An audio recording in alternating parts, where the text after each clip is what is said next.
자, 이것이 복음이다. 생명의 속전 마태복음 17장 24절 말씀입니다. 가버나움에 이르니 반세계를 받는 자들이 베드로에게 나와 이르되 너희 선생은 반세계를 내지 아니하느냐, 이렇게 되어 있습니다. 복음이라고 하는 것은 주님과의 사랑의 관계입니다. 이것을 복음이라고 그렇게 말합니다. 그럼 어떤 사랑의 관계냐? 그냥 사랑합니다 하면은 그냥 사랑의 관계가 다 이루어지는 거냐? 그건 아닌 것 같아요. 제가 이렇게 우리 집사람에 대해서 이야기하고 또 편지를 읽고 또 사랑한다고 하고 그러면 있잖아요. 제 마음에는 굉장히 애틋하죠. 우리 집사람은 이제 이렇게 부끄러워하기도 하고 이러죠. 민망해하기도 하고. 그런데 제 마음에는 굉장히 마음에 이제 애틋한 마음이 있어요. 왜 그러냐면 이런 것 때문에 그래요.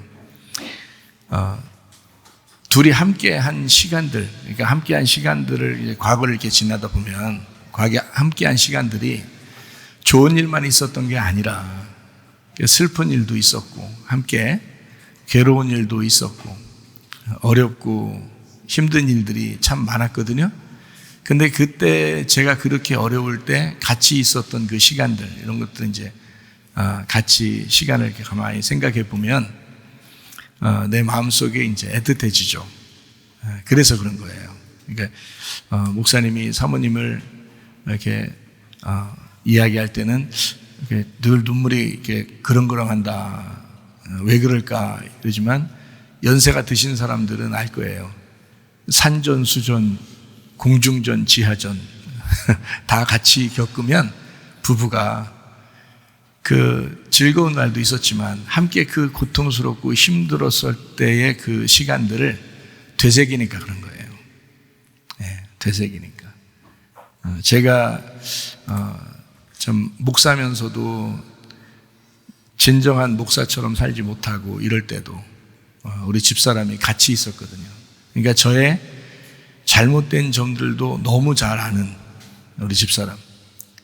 그리고 내가 회개하고 은혜 받을 때도 같이 있었거든요. 그리고 지금도 같이 있거든요. 그러니까 그 회개할 때의 그 모습, 그리고 지금까지의 그 모습, 이런 것만 이제 생각하는 게 아니고 그 전에 있었던 그 어려움들 가운데서 같이 있었으니까 거기에 대해서 이 애틋한 마음이 남다르죠. 이제 생각할 때마다 마음이 이제 이렇게 연민의 정이 있고 이렇게 여리고 이런단 말이에요. 그러다 보니까 눈물이 앞을 가리죠. 왜냐하면 다른 사람들은 이해를 못해도 우리 둘만의 어떤 그 지난 과정을 우리 둘만은 알 거 아니에요. 다른 사람은 몰라도. 그러니까 마음이 애틋해지는 거예요.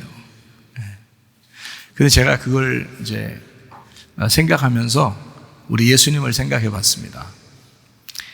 예수님도 우리가 좋을 때만 예수님이 아니라 우리가 안 좋을 때도, 죄를 지을 때도, 그 고통 가운데 있을 때도, 슬프고 외로울 때도 그 주님이 당신 속에서 함께하고 있었다는 거죠.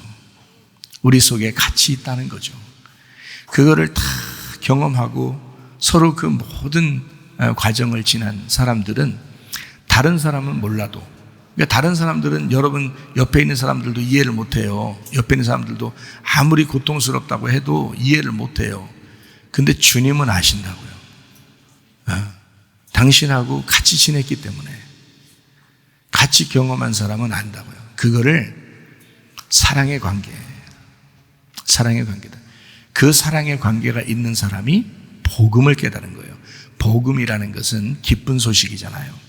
근데 헤헤 웃는 것만 기쁜 소식이 아니고 슬픔과 고통 속에서 함께 있는 그 사랑의 관계, 그거를 복음이라 그러는 거예요. 그러니까 예수님과 우리와의 관계가 바로 그런 관계라는 거죠. 그 관계가 있을 때 진짜 복음을 깨달은 것입니다. 네, 참 놀랍죠. 그래서 저는 늘 우리 집사람을 볼 때마다 복음을 깨닫습니다. 그러니까 마음이 너무 좋죠. 집사람을 볼 때마다 복음을 깨달으니까, 그 사랑의 관계를 알겠으니까, 또 주님을 이해하겠으니까, 그래서 마음이 항상 애틋하고 좋은 겁니다. 이사야 53장 5절 말씀, 주님이 찔리심은 우리 허물 때문이요 주님이 상하심은 우리의 죄악 때문이라. 주님이 징계를 받음으로 우리가 평화를 누리게 되었고 주님이 채찍에 맞으심으로 우리가 나음을 입었도다, 이렇게 했습니다. 이게 복음입니다. 주님과 나와의 관계죠. 사랑의 관계. 고린도후서 6장 2절 말씀, 보라 지금 은혜 받을 만한 때요 보라 지금은 구원의 날이로다 했습니다. 지금입니다. 예수님은 성령으로 잉태하시고 또 유월절 어린 양 예수님이 대신 돌아가셔서 우리가 구원을 받게 되었습니다. 어린 양 예수님이 침례 받으실 때 우리의 모든 죄가 그분에게 옮겨지셨고 광야의 세 가지 시험을 이기심으로 우리가 시험 당할 이유가 없어졌습니다. 3년 반 동안 아버지의 일을 충실히 하시다가 십자가 못 박혀 돌아가셔서 우리가 죽어야 할 그 사망도 끝내셨습니다. 이런 사실들을 우리는 믿고 마음에 믿고 입으로 고백함으로써 구원을 받는 것입니다. 사람이 거듭나야 된다, 물과 성령으로 거듭나야 된다 그랬습니다. 하늘로서 다시 태어나야 된다는 말을 의미합니다. 물과 피로 임하신 예수님, 그분을 증거하시는 분이 성령님이시다 그랬어요. 성령님은 태어나실 때부터 예수님이 죽으시고 부활하시고 승천할 때까지 늘 함께 하셨던 그 성령님이, 그 영이, 그 예수님의 영이 우리와 함께 하십니다. 그래서 예수님은 구원자고 치료자고 회복자인데 여러분 몸도 그렇고요, 영혼도 그렇고요, 가정도 그렇고 교회도 그렇습니다. 예수님이 구원자가 되시고 치료자가 되시고 회복시키시는 분이란 말이에요. 그러니까 하나님의 말씀도 끊임없이 여러분을 회복시키려고 하죠. 예, 그런 말씀이죠. 그 예수님이 우리와 함께 하신다, 그 성령님으로 함께 하신다는 것을 임마누엘이라고 그렇게 합니다. 우리를 떠난 적이 없고 늘 우리와 함께 하십니다. 고린도전서 1장 10절 말씀에 같은 말을 하고 같은 마음을 품고 그리고 같은 알므로 나아가야 된다. 여러분과 저도 한 말씀으로 이렇게 나아가는 것은 바로 우리가 서로 알고 서로 같은 마음 품고 서로 같은 생각을 가지고 같은 말을 하는 그런 사람들이 우리 교회에 또 함께 모였습니다.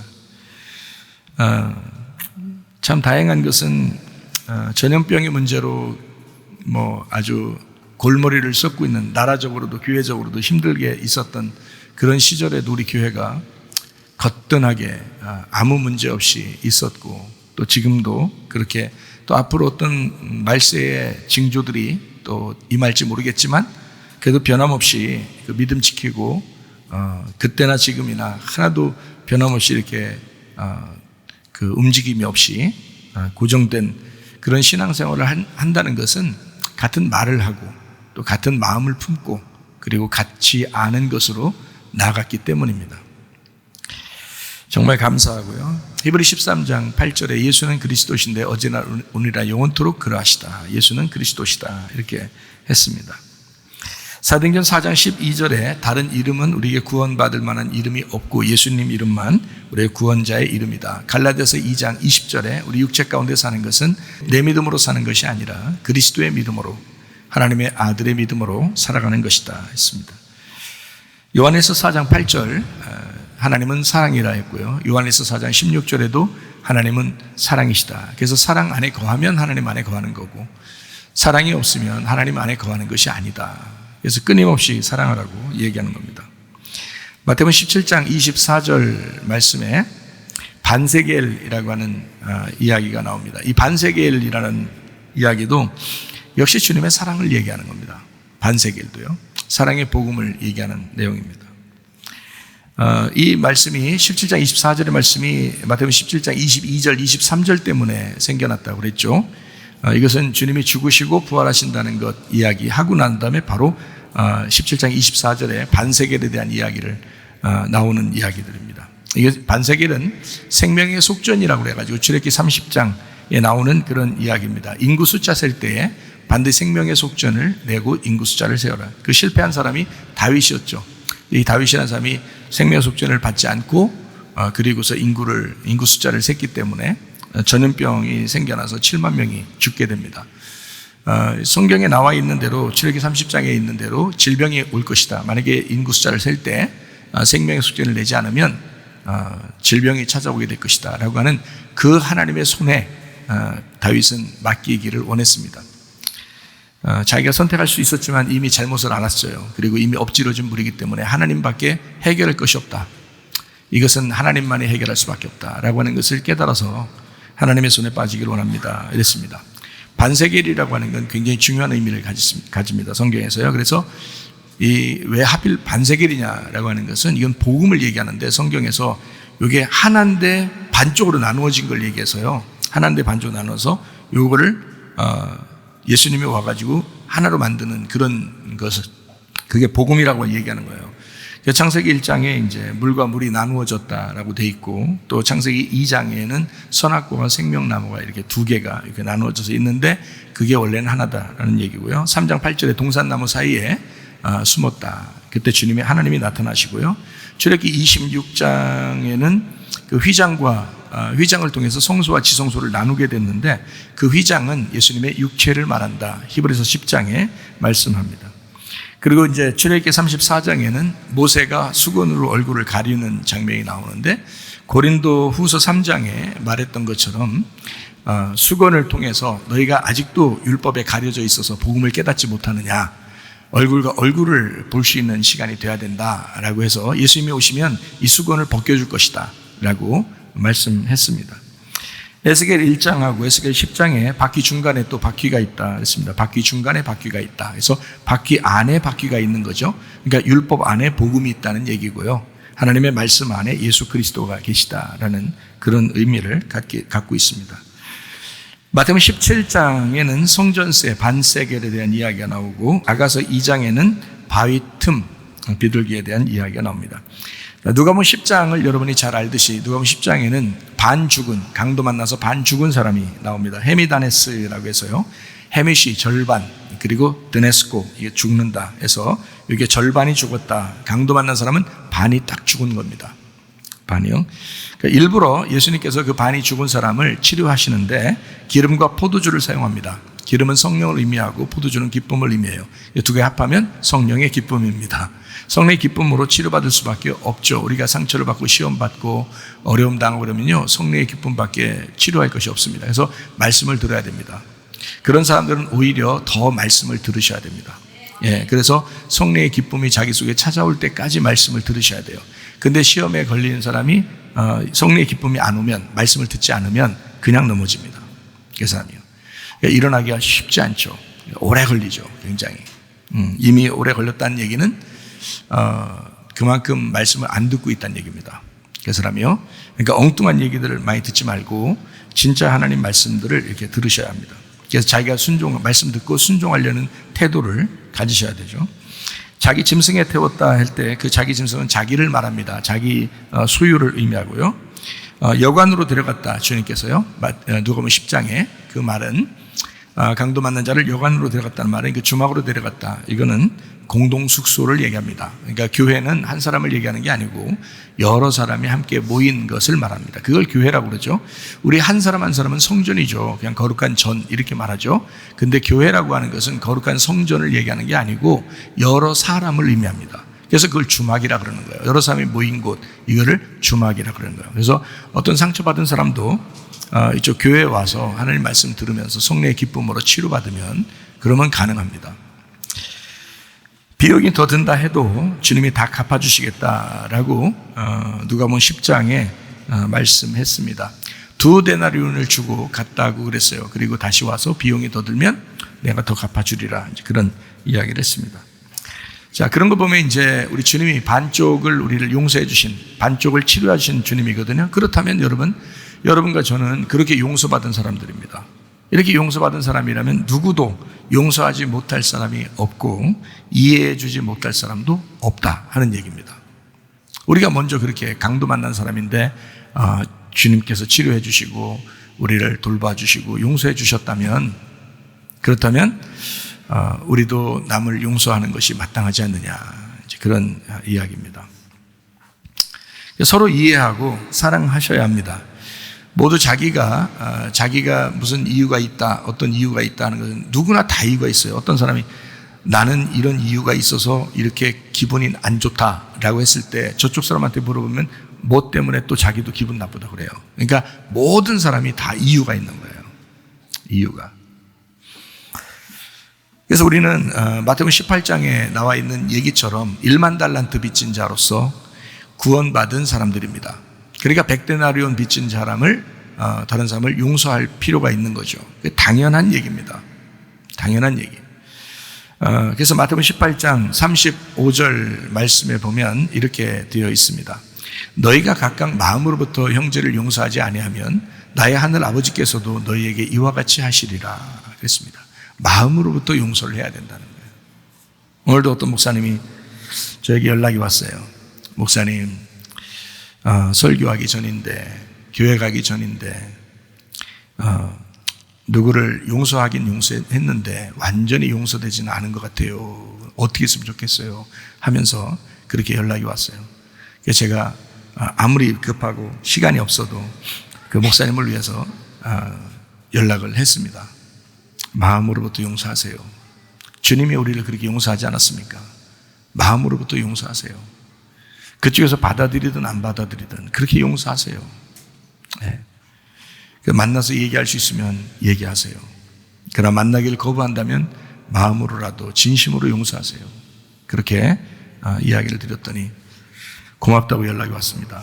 그렇게 했는지 모르겠어요. 그러니까 1만 달란트라는 게 있고 100데나리온이 있습니다. 100데나리온은 좀 작은 것 같죠, 그죠? 그리고 1만 달란트 그러면 굉장히 많은 것 같잖아요. 여러분 100데나리온이 얼마 같아요? 100일 동안의 노동자 품삯이에요. 하루에 남자가 보통 못 받아도 10만 원은 받거든요. 우리나라 지금 돈으로 말하면. 그럼 10만 원이면 곱하기 100이면 얼마예요? 1000만 원입니다. 1000만 원 빚진 거를 용서해 주라는 뜻이에요. 그럼 우리는 어떻게 용서받은 사람이에요? 1만 달란트. 1만 달란트가 얼마인지 알아요? 한 달란트가 6천 데나리온이에요. 한 달란트가 6천 데나리온이에요. 그러니까 한 달란트가 6천일 동안 일해야지 나오는 게 한 달란트예요. 그러니까 어떤 사람은 마태복음 25장에 나오는 뭐 5달란트, 2달란트, 1달란트, 1달란트 받은 사람은 적게 받아가지고 숨겨놓은 것 같죠? 여러분 생각할 때는 안 그래요. 그 1달란트가 6억입니다. 우리나라 돈으로 지금 6억. 지금 6억. 그러니까 6천 데나리온이 6천일 동안 일하는 건데 하루에 10만 원씩 계산하면 얼마예요? 6억입니다. 근데 1만 달란트는 그럼 얼마일까요? 6조예요. 6조.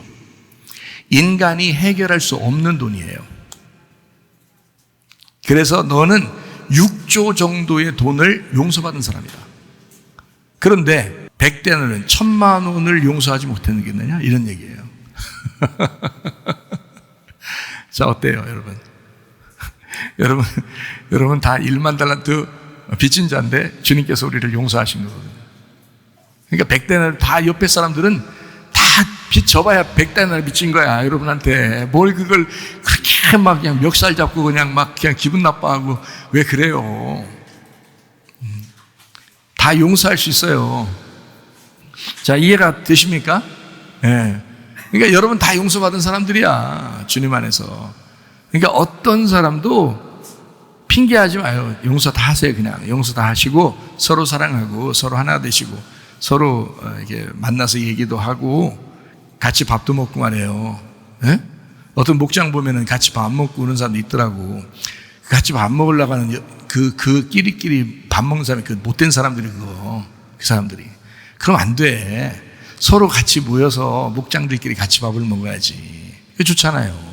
서로 이 사람들끼리 같이 밥 먹고 이래야 더 좋은 거지. 서로 흩어져서 먹으면 어떻게 해요? 안 되지.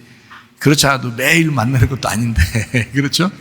그러니까 앞으로는 그렇게 하지 마시고 서로, 제가 보니까 그렇더라고. 살짝 보니까. 그러니까 여러분, 서로 같이 밥을, 제 말을 가장 잘 듣는 데가 한나의 전도회더라고. 그러니까 한나의 전도회. 역시 할머니들한테 내가 인기가 있어. 좀 보니까. 예? 한나의 전도회는 그렇게 말을 잘 들어. 예? 참, 애기 같아, 애기. 얼마나 기쁜지 몰라요. 참 이쁘고 어린아이 같아요. 그런 어린아이 같은 사람만 좋은 간다고 했잖아요. 그러니까 말씀 듣고 순종하셔, 여러분도. 제발. 제발이란 말은 영어로 please예요. please. 그러니까 1만 달란트 빚진 건요, 인간과의 관계가 아닙니다. 하나님과의 우리와의 관계예요. 거기에서 빚을 진 거야. 그거를 우리가 해결 못 해요. 그래서 1만 달란트를 하나님이 해결할 수밖에 없는 거야. 그거를 해결해 줬는데 인간끼리의 그 문제는 100데나리온 빚진 거야, 다 같이. 그러면 누구나 다 똑같이 100데나리온 서로 빚진 거야. 그거 다 용서하면 되는 거야. 내가 주님과의 어떤 사랑의 관계만 확실해지면 그러면 사람과의 관계는 다 용서할 수 있습니다. 이해가 되겠어요? 네, 그렇게 하시란 말이에요. 그래야 가정이 하나 되고 교회가 하나 되고 그러지. 생각해 보세요. 목장도 하나 되고 얼마나 좋아요. 제가 말하는 거, 저 산전수전 공중전 지하전 다 겪은 사람이 저도 인생을 알아요. 웬만한 건 눈 하나 끔찍도 안 하는 사람이에요. 근데 우리 집사람만 보면 눈물이 나와.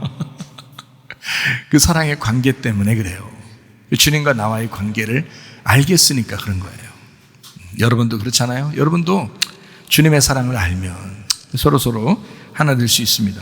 마태복음 17장 27절 말씀이요, 우리가 그들이 실족하지 않게 하기 위해서 네가 바다에 가서 낚시를 던져 먼저 오르는 고기를 가져 입을 열면 돈 한 세겔을 얻을 것이니 가져다가 나와 너를 위하여 주라, 이렇게 했습니다. 그러니까 예수님도 반세겔 냈다는 얘기죠. 반세겔 낼 필요가 있어요, 없어요? 예수님이 거기 17장을 쭉 읽어보면 예수님은 반세겔 낼 필요가 없다고 나와 있어요. 왜 그런지 알아요? 예수님이 반세겔인데 예수님 자신이 반세겔이야. 우리가 예수님을 드려야 되는데 예수님이 자기를 뭘 드려?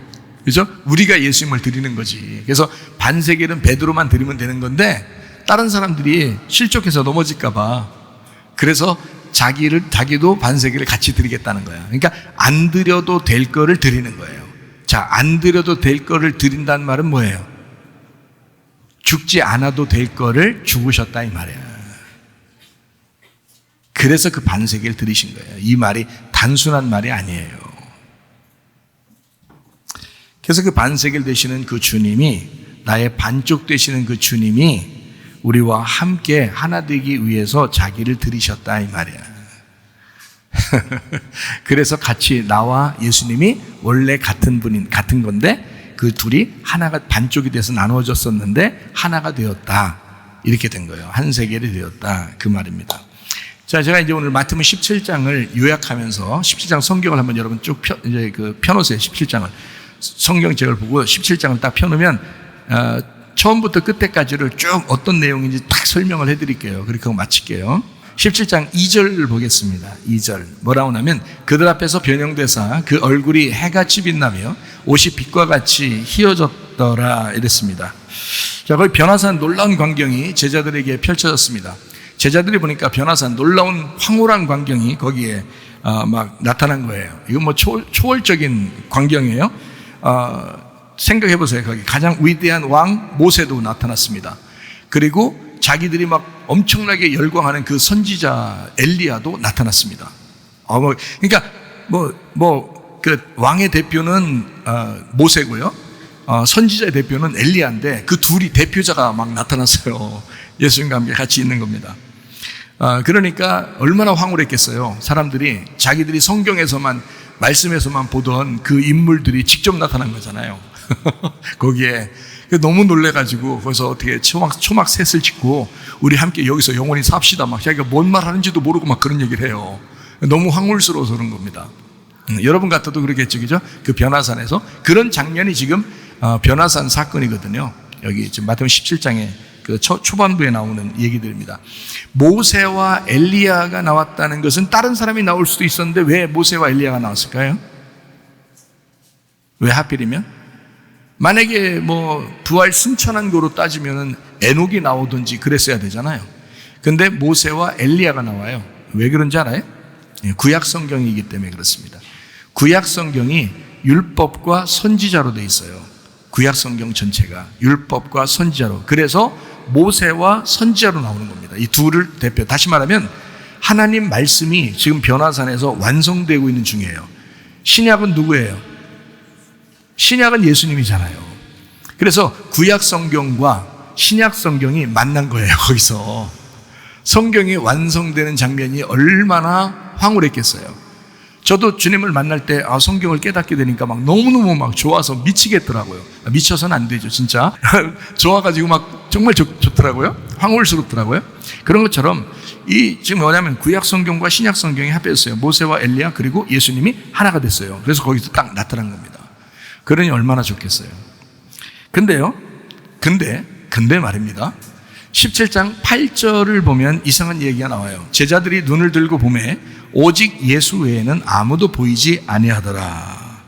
눈을 진짜 정신 차리고 보니까 예수님밖에 안 보이더라 이거예요. 정신 차리고 보니까. 자, 이 말이 더 경이로워야 되죠. 이 말이 더 황홀해야 되죠. 구약 성경과 신약 성경이 만났는데 예수님만 보이더라. 이게 더 경이로워야죠. 사실은. 그렇죠? 그 말씀을 여기서 지금 하고 싶었던 겁니다. 17장 5절 말씀입니다.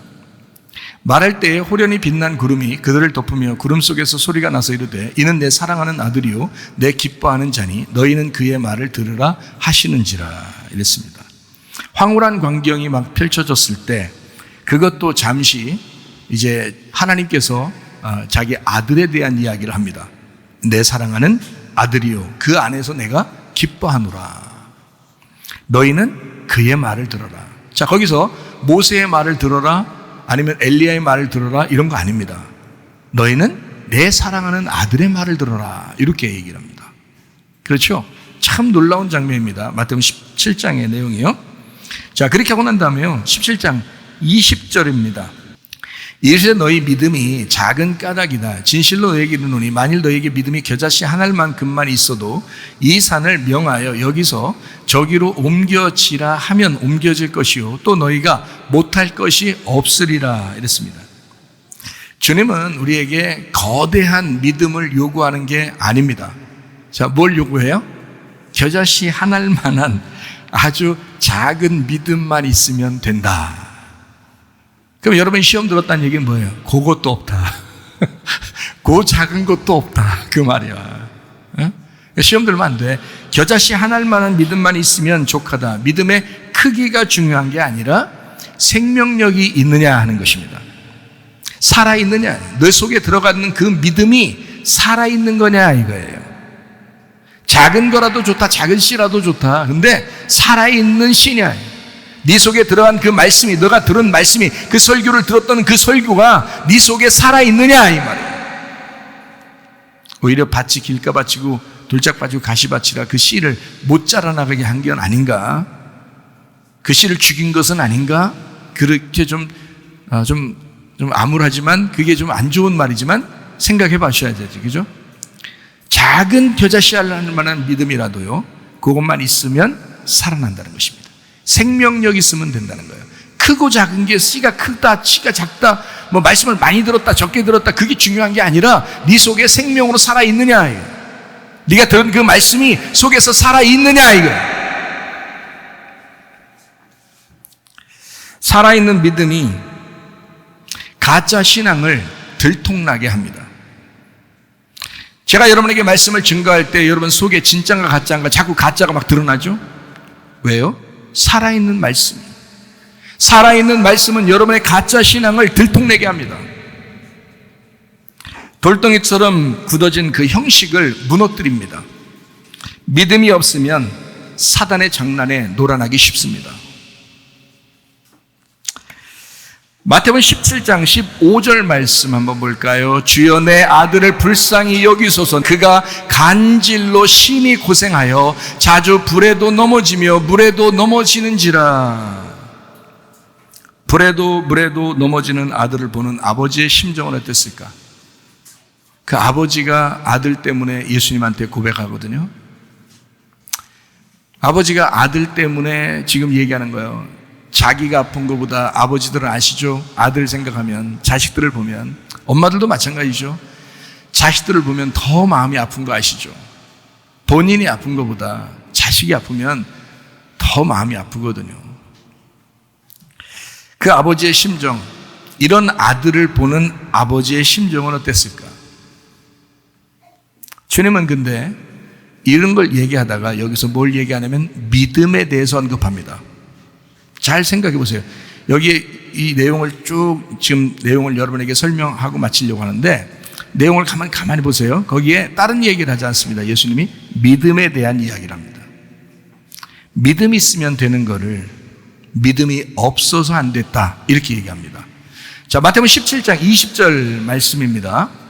이르시되 너희 믿음이 작은 까닭이니라. 진실로 너에게 이르노니 만일 너에게 믿음이 겨자씨 한 알만큼만 있어도 이 산을 명하여 여기서 저기로 옮겨지라 하면 옮겨질 것이요 또 너희가 못할 것이 없으리라. 믿음 없어서 안 됐다 하는 얘기입니다. 믿음 없어서. 자, 마태복음 17장 15절에 한번 보겠습니다. 주여 내 아들을 불쌍히 여기소서. 그가 간질로 심히 고생하여 자주 불에도 넘어지며 물에도 넘어지느니라. 자, 이 사건은 주님을 주님 되게 만드는 역사였습니다. 이게요. 마태복음 17장 전체가 그렇습니다. 믿음에 대한 설명을 하거든요. 믿음을 제대로 가르쳐 주려고 마태복음 17장이 있는 겁니다. 그러니까 전체가 다 믿음에 대한 이야기예요. 마태복음 17장이. 자, 그렇게 보면 이제 좀 이해가 되겠죠? 제가 이야기하는 내용을 여러분 좀 더 이해가 되겠죠? 자, 잘 생각해 봐요. 불에도 넘어지고 물에도 넘어진다. 자, 요거를 어떻게 의미하는 얘기일까, 이게? 자, 선악과 정신입니다. 선악과 정신. 우리를 넘어뜨리게 하는 건 다 뭐예요? 선악과였죠? 우리가 창세기 3장부터 계속 선악과 때문에 넘어진 거잖아요. 그죠? 여러분이 예수님만 제대로 붙들으면, 시험을 이기신 예수님 붙들으면요, 그러면 넘어지지 않죠. 그런데 넘어지는 이유는 바로 뭐냐면 선악과 때문에 그렇습니다. 선악과 정신 때문에 그렇습니다. 다시 말하면 마귀 역사입니다. 마귀 역사. 그럼 틀림없이 어떻게 해요? 자주 넘어뜨리죠. 마귀니까. 마귀는 자꾸 넘어뜨리는 자거든요. 선악과를 먹게 한 것도 넘어지게 하려고 한 것이고요. 시험 받게 하는 거 다 넘어지게 하는 것입니다, 여러분. 그러니까 시험에 걸린 것 같다, 자기가. 그러면 빨리 마음을 평온하게 만드시고요. 마음의 천국을 만드셔야 합니다. 그래서 평화가 이루어지고 연합을 해야 되고 서로 하나가 돼야 되고 그런 걸 빨리 만드셔야 돼요. 그래서 사랑을 하라는 말이에요. 그래서 가정과 교회가 서로 사랑해야 된다, 이런 이야기를 하는 것입니다.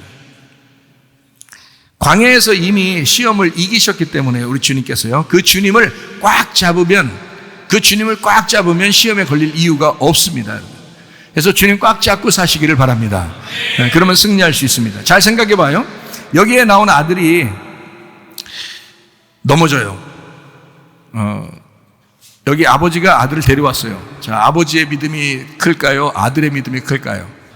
불에도 넘어지고 물에도 넘어지는 아들을 데려왔어요, 아버지가. 아버지의 심정은 굉장히 괴롭겠죠. 그 아버지의 고통 속에서 예수님은 아버지에게 뭘 물어봤어요?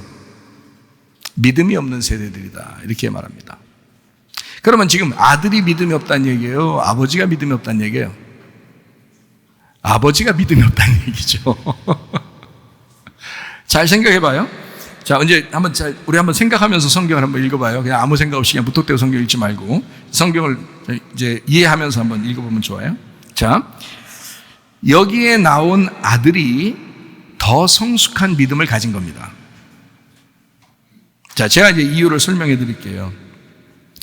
선악과를 먹기 전에, 창세기 3장에 선악과를 먹기 전에 인간은 옷을 입고 있었어요? 옷을 벗고 있었어요?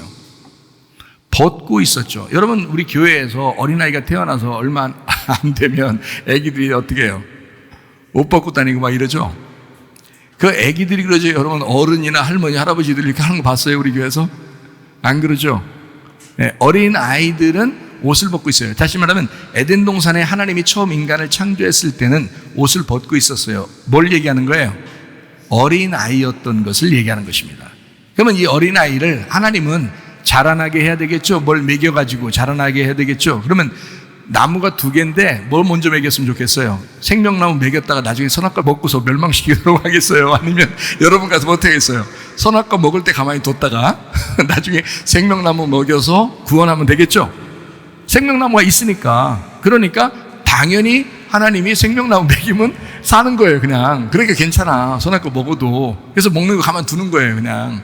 왜냐면 생명나무 먹이는 게 되니까. 자, 그러면 선악과를 딱 먹고 난 다음에 바로 어떻게 했어요, 이 사람들이? 옷 계속 벗고 다녔어요. 뭘 입으려고 했어요, 자꾸. 입으려고 했어요. 자, 컸단 얘기예요, 애기란 얘기예요? 컸단 얘기야. 지금 선악과 정신을 가지고 있었던 물에도 넘어지고 물에도 넘어지는 이 아들은 지금 거기까지 왔다는 얘기야. 거기까지 왔다는 얘기야. 이해가 돼요? 무슨 말인가? 지금 그러니까 여기도 넘어지고 저기도 넘어지는 거야 지금. 선악과 먹어가지고. 이 아들이요. 자, 그래서 선악과 먹고 쓰러진 이 아이가 누굴 만나면 소생해요? 생명나무 대신 예수님을 만나면 해결되는 거예요. 바로 해결되는 거예요. 이거는 아무 문제가 없는 거예요. 예. 자, 그래서 창세기 3장에 먼저는 뭘 먹는다고요? 선악과를 먹는 것이다. 그리고 요한계시록 21장, 22장에는 생명나무 열매를 먹게 한다. 그러니까 창세기부터 요한계시록까지를 이 아이가 지금 경험하게 만드는 거죠. 그러니까 먼저는 선악과로 넘어지는 것이요, 주님을 만나서는 생명나무 열매를 먹고 소생하게 되는 것입니다. 이것을 아들이 지금 아들이 경험하고 있는데 아버지는 믿음이 없으니까 이걸 왜 이렇게 되는지를 모르는 거예요. 지금 그 사실을 누구만 아는 거예요? 예수님만 아는 거예요. 마귀가 시작해서 넘어뜨리는 건데 요거를 예수님 만나면 바로 소생하거든요. 이거를 아버지가 믿었으면 아무 걱정 없었죠. 그래서 믿음이 없으니까, 또 제자들이 믿음이 없으니까 제자들이 안 되는 거예요. 이 문제가 해결이 안 되는 거예요. 예수님이 해결할 수밖에 없거든요. 그래서 예수님이 니네가 왜 이렇게 믿음이 없느냐 이러는 거예요. 믿음이 없느냐. 자, 왜 그런 믿음에 대한 이야기를 했는지 아시겠어요? 네, 믿음이라는 예수님이 오시면 모든 게 해결되는 거야 라는 것을 말씀하시는 겁니다. 제자들과 주변의 사람들도 다 믿음이 없었습니다. 주님 한 분이면 된다는 것을, 그거를 깨닫지를 못했다. 믿음이 없어서 그렇다. 배 타고 가다가 물이 막 차고 또 막 바람이 불고 막 이러면 사람들이 막 어이구 무서워 어떡하냐 막 이럴 때 예수님이 주무셔도 예수님만 있으면 되는 거거든요. 그러니까 예수님이 일어나서 믿음이 왜 이렇게 없느냐 니네가 이렇게 하려고. 믿음이 누군데? 예수님이니까. 니네 속에 예수님이 없구나. 겨자씨 한 알로 오신 예수님, 겨자씨 한 알 같은 그 믿음만 네 속에 있어도, 그 예수님을 단순하게 믿기만 했어도 아무 문제가 없었다. 산을 들어서 바다에 던져도 하라면 했을 것이다. 그런 얘기예요. 산 같은 문제, 산 같은 마귀가 우리에게 닥쳐와도 그러면서 바다에다 던져놓으면 그게 끝나는 문제. 다시 말하면 겨자씨 한 알만한 믿음만 있어도, 겨자씨 한 알만한 믿음이라는 예수님만 네가 잘 믿어도 이 문제는 해결될 것이다. 이해가 되시겠습니까? 여러분의 가정의 문제는 문제거리가 아닙니다. 문제를 문제로 생각하는 게 그게 문제입니다. 네, 문제거리를 생각하지 마시다. 자, 예수님 한 분이면 됩니다. 겨자씨 하나 같은 믿음만 있으면 됩니다. 마귀가 쫓겨나가죠. 그리고 그 자리에 주님이 거하십니다. 마태복음 17장 18절 말씀입니다. 이에 예수께서 꾸짖으시니 귀신이 나가고 아이가 그때부터 나으니라. 믿음 없게 만드는 그 마귀를 꾸짖으셨다. 그리고 그 마귀를 쫓아내니까 믿음이라는 것이 거하였다. 이해가 되죠? 마귀를 꾸짖고 쫓아내니까. 자, 여러분이 기도할 때 그럼 어떻게 기도하면 좋겠나 아시겠죠? 어떤 기도를 해야 되겠어요? 주님, 나를 믿음 없게 만드는, 나를 시험 들게 하는 마귀는 떠나가게 하옵소서. 예수의 이름으로 면에 막과 돌은 귀신아 떠나갈지어다. 그리고 예수 그리스도가 그 자리에 있는 것입니다. 그 겨자씨 한 알만한 믿음만 있어도 너는 해결될 것이다 라는 얘기죠. 그게 마태복음 17장 18절의 말씀입니다. 자, 마태복음 17장 21절 말씀에 기도와 금식 이외에는 이런 종류의 능력이 나가지 않느니라 라는 말씀이 있습니다. 기도와 금식 이외에는 이런 종류의 능력이 나가지 않는다라고 마태복음 17장 21절에 나와 있는데, 어떤 사본은, 사본이 여러 개거든요. 신약의 사본이 여러 개인데 그 중에 어떤 사본은 17장 21절이 없어요. 어떤 사본에는 지금 제가 읽은 이 말이 있어요. 기도와 금식 이외에는 이런 종류가 나갈 수가 없다라는 말을 했어요. 그 말이 있어요. 어디에는 없어요. 근데 없음으로 그냥 우리나라 글자 성경책을 거기다 쓴 거예요. 근데 있음으로 돼 있으면 제가 말하는 그 말이 거기 써 있어요. 그 앞뒤에도 그런 말이 내용이 있는 겁니다. 다시 말하면 똑같으니까 아마 안 썼을 수도 있겠지만 어쨌든 있어요. 자, 기도와 금식 이외에는 이런 종류의 능력이 나가지 않는다. 자, 오해하지 마시기 바랍니다. 하루 내내 눈 감고 있다고 기도는 아닙니다. 하루 내내 밥 굶는다고 금식은 아닙니다. 제가 여러분에게 늘 이야기하죠. 기도는 하나님과 교통하는 것이다. 금식이라고 하는 것은 하나님 앞에서 내 생각들을 중지하는 것이다. 그것을 금식이라고 하는 거다. 내가 먹는 것을 중지한다 이 말이야. 내가 생각하는 것을 중지한다 이거야. 내 생각을 중지한다. 내 믿음을 중지한다. 그리스도의 믿음으로 살려고 한다. 그리스도의 생각을 하면 그리스도의 지식으로 살려고 한다. 이것을 금식이라고 하는 겁니다. 그러면 안식하게 되죠. 그래서 안식한다라는 것이 금식이다. 그게 기도다. 그래서 기도와 금식, 다시 말하면 주님 안에서 진정한 안식이 오면, 자, 안식일 날에도 아무도 일 안 하잖아요. 안식일 날 일하는 게 예수님만 일하시거든요. 예수님만. 아무도 일할 수 없어요. 안식일 날. 그래서 예수님만 병 고치고, 예수님만 사람들 눈도 띄워주고, 예수님만 일하시거든요. 예수님이 일하시는 날, 그 안식이 우리 안에 오시면 기도와 금식이 내 안식이라고요. 무슨 말인지 알겠죠? 기도와 금식이 우리 안에 있는 안식이라고. 그 안식만 우리 속에 오면 문제는 다 해결된다. 이런 얘기입니다. 기도와 금식 이외에는 이런 능력이 나갈 수가 없다. 자, 주님 한 분만으로 만족하고 주님을 깊이 생각하는 것, 이것이 기도와 금식입니다. 그래서 시편에 복 있는 사람은 시편 1편 2절에 이렇게 나와 있습니다. 뭐라고 되어 있냐면요, 오직 여호와의 율법을 즐거워하여 그의 율법을 주야로 묵상한다, 이렇게 되어 있습니다. 그 묵상이라는 말이 어떤 말이냐면 주야로 말씀을 중얼거린다라는 말입니다. 주야로 말씀을 중얼거린다라는 말이고요, 이것을 깊이 사색하고 묵상한다라는 말입니다. 그게 여기 묵상입니다. 주야로. 여러분은 어때요? 주일날 예배 드리고 집에 가서 아침 저녁으로 하나님의 말씀을 중얼거리고 사색하고 생각하고 이게 깊이 묵상하는 그런 거 합니까? 안 합니까? 하시죠. 예, 그렇게 대답하면 됩니다. 예, 하십니다, 여러분은. 그렇게 하실 거예요. 그리고 또 앞으로도 그렇게 하시며 사실 것입니다. 어쨌든 하나님의 말씀을 주야로 늘 묵상하고 중얼거리고 사색하고 생각하는 그런 사람들이 되면 그게 기도와 금식의 행동을 하는 사람이고, 그 사람은 묵상이라고 하는 것입니다. 이 시편에서는 그걸 묵상이라고 말하는 겁니다. 믿음으로 사는 길, 돈하고 비례되지는 않습니다. 마태복음 17장 24절 말씀이에요. 가버나움의 이름에 반세계를 받는 자들이 베드로에게 나와 이르되 너의 선생은 반세계를 내지 아니하느냐 이랬습니다. 예수님과 베드로는 반세계를 낼 돈도 없었습니다. 예수님은요, 베드로도요. 그래도 아무렇지도 않게 당당하게 살았습니다. 엉뚱한 곳에서 끌어올린 그 고기 입속에서 한 세계를 끄집어낸 겁니다. 예, 그러니까 상당히 그 예수님 멋지죠. 아주 뭐 돈 하나 없어도 당당하게 사시다가 누가 달라 그러니까 그래? 그러면 물고기 한 마리 잡아와. 그래서 물고기 한 마리 잡아서 입 벌리니까 거기에 한 세겔이 딱 있는 거예요. 한 세겔이. 그러니까 베드로 보고 어떻게 야 돈을 잘라라. 그래서 그렇게 반세겔 줘라 이렇게 하지 않고 너와 나를 위하여, 너와 나를 함께해서 반세겔 해서 난 안 내도 되지만 나하고 너하고 이렇게 합해서 이렇게 하고서 이제 같이 한 세겔을 줘서 그 사람들 시험 들지 않게 한번 해봐라, 이렇게 이야기를 했습니다.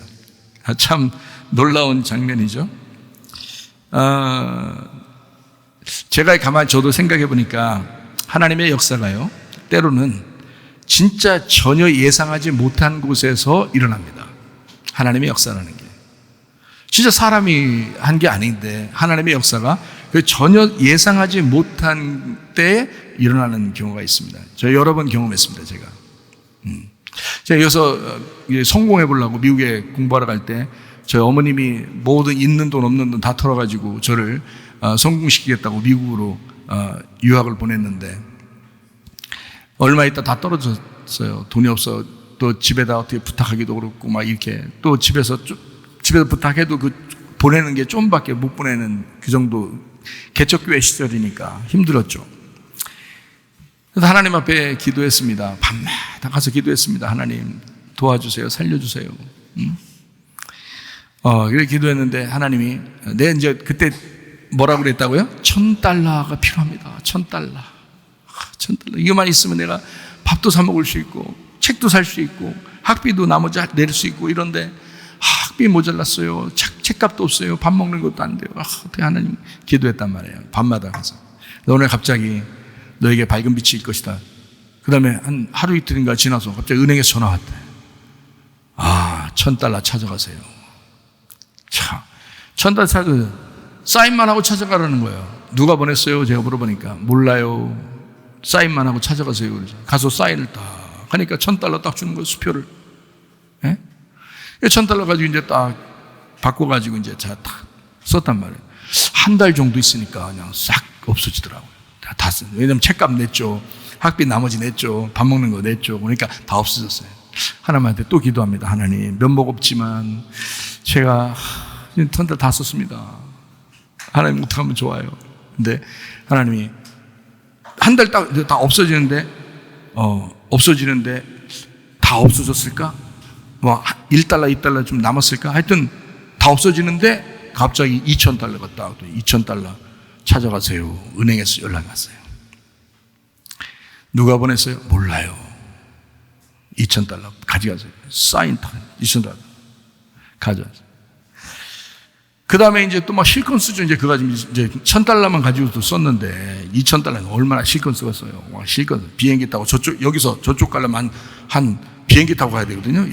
땅이 크니까 미국에 이쪽에서 저쪽 가려면. 그래서 이쪽에서 비행기 타고 가가지고 거기서 이쪽 대학 가가지고 거기서 공부하고 그리고서 이쪽에 다시 비행기 타고 오고 이렇게 할 정도로 돈이 생겼단 말이에요. 그러니까 $2,000가 이제 거의 막바지 됐나? 근데 하나님이 또 은행에서 또 전화, $1,000를 또 가져가세요. 사인하고. 누가 보냈어요? 몰라요. 딱 사인하고 이제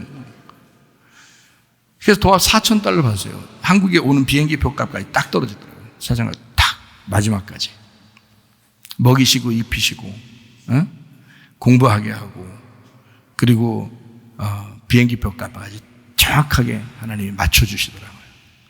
참 놀랍더라고요. 그 어떤 사람이 편지가 왔는데 내 얼굴하고 주소하고 전화번호하고 은행 계좌번호하고 이름하고 딱 그 편지에다가 그거를 자기가 꿈에서 얼굴 나오고 그다음에 이름 나오고 주소 나오고 그다음에 은행 계좌번호 나오고 전화번호 나오고 딱 그게 안 없어지는 거예요. 꿈에 나타났는데 한 사람이 그게 안 없어져서 자기는 이걸 보낼 수밖에 없다. 하나님이 시켜서. 저는 그때 $1,000가 없어가지고 막 울면서 기도할 때거든요. 그러니까 전혀 엉뚱한 것에서도 하나님이 역사하시는. 그러니까 하나님의 역사가 참 놀랍죠. 바닷가에서 물고기에서 한 세겔이 올라올 거라고 누가 생각하겠어요? 주님은 그렇게 예상치 못한 곳에서 공급되는 그런 놀라운 일을 주님도 역사하신 그 하나님의 살아계신 역사하심이 저에게도 있었단 말이에요. 그걸 여러 번 공급받았습니다. 그래서 제가 우리 하나님을 믿습니다. 그래서 하나님의 역사가 바로 그런 것이다 라고 하는 것을 저는 믿고 누구에게든지 하나님은 살아계시다. 그러니까 기도해봐라. 하나님 살아계시니까 반드시 이루실 것이다 라고 말씀을 하게 된 것입니다.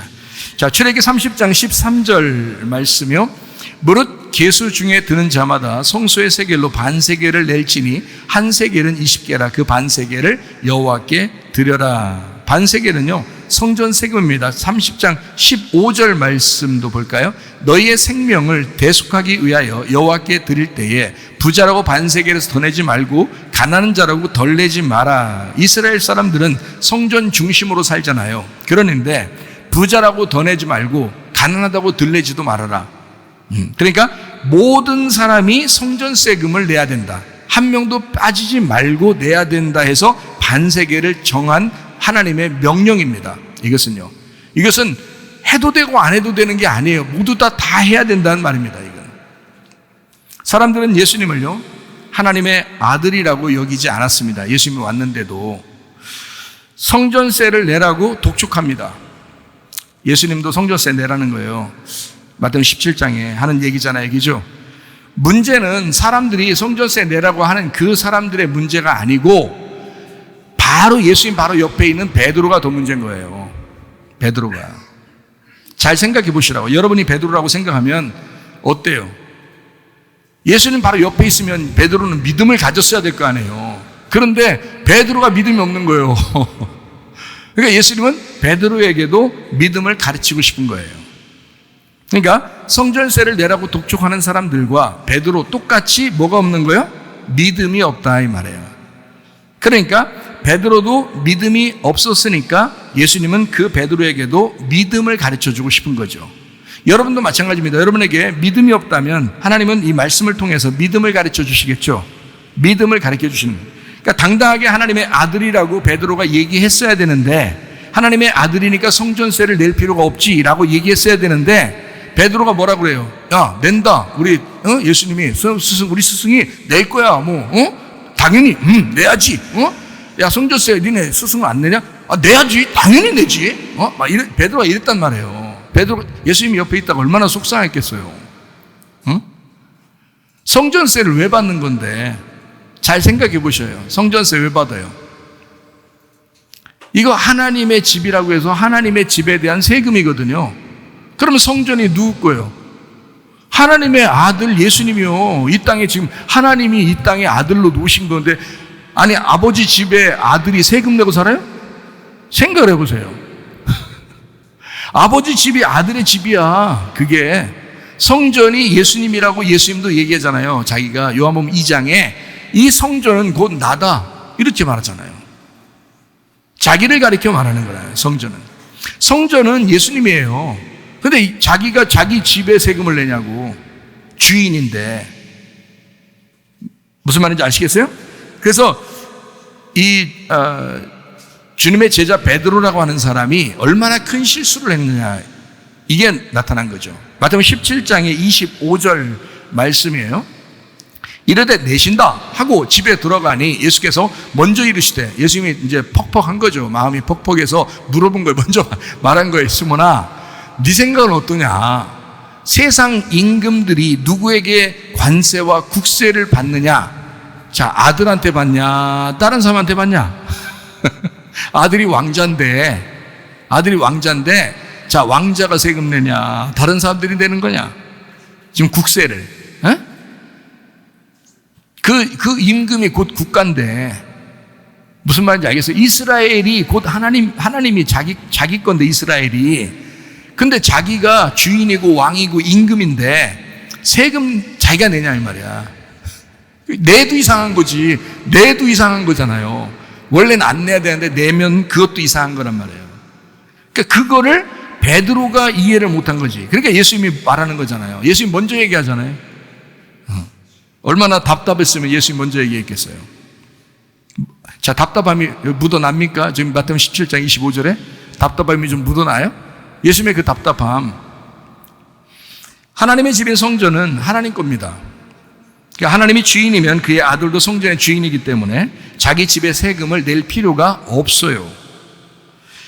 그런데 오해하지 않도록 하기 위해서 17장 27절에 그렇게 말합니다. 우리가 그들이 실족하지 않게 하기 위해서, 오해하지 않도록, 실족하지 않도록, 넘어지지 않도록, 시험 들지 않도록 그냥 고기 하나 잡아와봐. 그래서 그냥 내자, 이런 얘기예요. 스칸달리조입니다. 스칸달리조. 여기서 스캔들이라는 단어가 나온 거거든요. 스칸달리조. 이게 뭐냐면 걸려 넘어지다, 죄를 짓다라는 말입니다. 그러니까 예수님은 어땠어요? 내지 말아야 할 성전세를 내셨다는 거죠. 이해가 돼요? 자기는 지금 왕이고 임금이고 아들 왕자인데, 그런데 자기 집의 세금을 자기가 낸다는 건 말이 안 되는 거를 하겠다는 거예요. 딴 사람 시험 될까 봐. 그래서 그냥 해주겠다는 거예요. 근데 그 말은 이제 복음이 이 안에 있는 거죠. 이 말은 죽지 않아도 될 죄 없으신 예수님이 우리 죄인들을 위해서 생명의 속전을 들이셨다라고 하는 말씀입니다. 주님은 내지 말아야 할 그 생명의 속전을 내셨다. 그래서 누가복음 10장에 여러분 그 반세겔에 대한 이야기를 우리가 정확하게 깨달으려면 누가복음 10장 이야기를, 그래서 예수님은 정확하게 반쪽이라는 반세겔을 이해하고 있기 때문에 누가복음 10장의 선한 사마리아인 얘기를 한 거예요. 강도 만난 자 얘기를 거기서. 이거 다른 사람이 얘기한 게 아닙니다. 예수님이 얘기한 거예요. 왜냐하면 반세겔의 생명의 속전이라는 그 단어를 예수님이 정확하게 깨닫고 예수님이 오셔야 그 휘장이 벗겨지고 그 수건이 벗겨지기 때문에, 그래서 그 반세겔의 복음을 예수님이 정확하게 소개하는 장면이 누가복음 10장에 나와 있는 거예요. 반 죽은 자, 절반 죽은 자, 헤미다네스, 절반이 죽은 자, 이 사람에게 기름과 포도주, 성령의 기쁨을 부어주시고 크테노스라고 하는 자기 짐승, 자기에게 태워서, 그리고 여관, 주막, 판도케이온이라고 하는 교회에 그 사람을 두어서 2데나리온을 주고 내가 2데나리온이 다 마칠 때까지 내가 다시 오겠다. 그래서 더 갚아줄 것이다 라고 누가복음 10장에 말씀하고 있는 얘기거든요. 자, 그러니까 이제 우리가 이 반세계는 반쪽 죽었다라고 하는 것은 예수님은 지금 우리를 뭐로 생각한 거예요? 강도 만나서 반 죽은 나를 뭘로 생각한 거예요? 자기라고 생각한 거란 말이죠. 이 반쪽은 어떤 반쪽을, 헤미다네스라는 이 반쪽은 뭐에서 나오는 거라고요? 예, 온통, 전체, 모든 이란 뜻이에요. 거기에서 나온 단어예요. 그러니까 하나인 모든 전체였는데 여기서 반이라고 나온 거죠. 반. 그러니까 나라고 하는 거는 나도 누구에게 속해 있는 거예요. 나도 누구와 같이 있는 거예요. 그러니까 예수님하고 같은 분이란 말이에요. 예수님하고 나하고 둘이 같은데 나를 뭐라고 생각하면 나를 자기의 반쪽이라고 얘기하는 거예요. 여러분, 부부가 둘이 뭐라고 그래요? 나의 반쪽, 이런 얘기 해봤어요? 안 해봤어요? 남사스러워서 안 해봤죠? 남사스러워서. 그 얘기 한 번도 못하고 또 부부가 사는 사람도 얼마나 많은지 몰라. 오늘 집에 가거들랑 얘기하셔. 사시는 분들은. 네? 나의 반쪽. 그래서 눈물이 그렁그렁 하면서 쳐다보셔 봐봐. 네? 그게 나라고요. 나. 그게 나라고. 그러니까 나의 반쪽, 이게 나라고요. 나. 우리 둘이 하나인데 이걸 반으로 나눠서 당신을 나를 보게 만든 거야. 이렇게 한 거예요. 그게 상대방인 거예요. 그게 부부라는 거야. 그러니까 저는 이 성경에서 제 아내를 이렇게 보게 될 때마다 왜 눈물이 구렁구렁 하지 않겠어요? 아니까. 말씀을 아니까. 예수님이 나를 그렇게 보고 있다는 걸 난 아니까. 내가 내 아내를 그렇게 보이니까 그런단 말이에요. 그러니까 이 부부만큼 가장 잘 이 말을 이해시켜주는 게 없어요. 부부만큼. 이 부부가 하나인데 이게 반이라고 해서 상대편을 보이게 만드는 거거든요. 그게 반세겔이에요. 그 생명의 속죄입니다. 남편은 아내의 생명이에요. 아내는 남편의 생명입니다, 여러분. 이해가 되시겠어요? 예수님은 나를 볼 때 생명으로 봐요. 자기 생명이라는 거야. 나는 예수님 볼 때 뭐라고 봐요?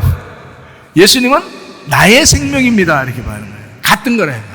그러니까 예수님도 나를 생명으로 보는 거고 나도 예수님을 생명으로 보는 거예요. 근데 둘이 나누어져 있는 거 이렇게. 그래서 이걸 반이라고 하는 거예요.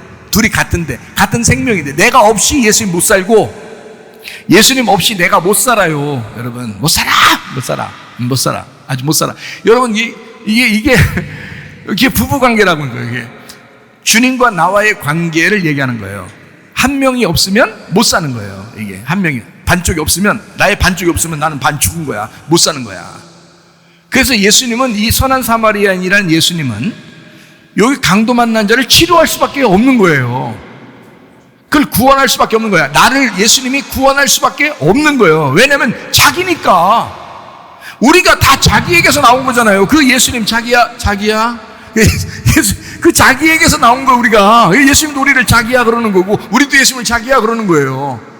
그래서 주님에게서 내가 나왔기 때문에 나를 찾는 건 당연한 거라고요. 그러니까 선한 사마리아인이 와서 강도 만난 자 그 반을 고쳐주는 건 당연한 거라고요. 이건. 그건 자기니까. 그래서 그 강도 만난 자가 바로 예수님 자신이라고 말하는 거예요. 제가 여러분에게 설명한 게 바로 그런 뜻에서 그런 거예요. 그게 반세겔의 비밀입니다. 반세겔. 반쪽. 나의 반쪽을 살리는 예수님. 그래서 예수님이 나를 반쪽으로 여겨서 살려줘. 자기의 반쪽. 너는 나의 사랑이야. 너는 나의 반쪽이야. 너 없이 나 못 살아. 남편과 아내가 그런 고백을 해보세요. 얼마나 아름다울까. 사랑의 고백이죠. 주님이 나한테 그렇게 고백하. 나도 주님을 그렇게 고백하는 거야. 나 주님 없으면 못 살아요. 주님은 나의 반쪽이에요. 내 생명이에요. 놀랍습니다. 자, 마태복음 17장은요, 자, 정리합니다. 마태복음 17장은 온통 믿음에 관한 내용입니다. 마태복음 17장은요, 온통 믿음에 관한 내용. 마태복음 17장 5절 보겠습니다.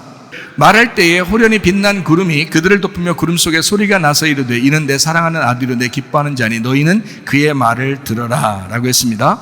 8절입니다. 제자들이 눈을 들고 보매 오직 예수 외에는 아무도 보이지 아니하더라. 제자들의 그 엉뚱한 믿음을 간파하시고 예수님 말씀에 집중하라, 이런 믿음을 선포하신 이야기입니다. 두 번째로 마태복음 17장 20절 봅니다. 이르시되 너희 믿음이 작은 까닭이다. 진실로 너에게 이르노니 만일 너희에게 믿음이 겨자씨 하나일 만큼만 있어도 이 산을 명하여 여기서 저기로 옮겨지라 하면 옮겨질 것이요 또 너희가 못할 것이 없으리라. 그리고 이제 기도와 금식 외에는 이런 능력이 나갈 수 없다, 이렇게 이야기했죠. 마귀 들린 아기를 통해서 그 아버지와 제자들의 믿음을 간파하셨어요. 예수님은요, 제자들과 그 아버지의 믿음을 간파하시고 기도와 금식을 통한 겨자씨 하나일 만한 그 믿음에 집중하라고 말씀하시는 겁니다. 마태복음 17장 27절 말씀이요. 그러나 우리가 그들이 실족하지 않기 위하여 네가 바다에 가서 낚시를 던져 먼저 오르는 고기를 가져 입을 열면 돈 한 3개를 얻을 것이니 가져다가 나와 너를 위하여 주라 하시니라. 성전 세금을 내라고 하는 사람들, 그리고 그 베드로의 믿음을 간파하시고 믿음 없음을 아시고 자기가 반세겔 생명의 속전으로 왔다는 그 진리에 집중하라고 말씀하시는 겁니다. 그 반세겔 되시는 그 주님, 나의 반쪽 되시는 그 주님이 우리와 함께 하나 되기를 소망합니다. 기도하겠습니다. 우리 하나님 아버지, 사랑과 은혜를 감사합니다. 우리를 깊이 사랑하시며 우리와 늘 함께 하시는 주님, 우리도 주님을 사랑합니다. 그 주님과 우리가 동행하다가 주님 만나게 하옵소서. 예수님 귀하신 이름 받들어 기도 올리옵나이다. 아멘.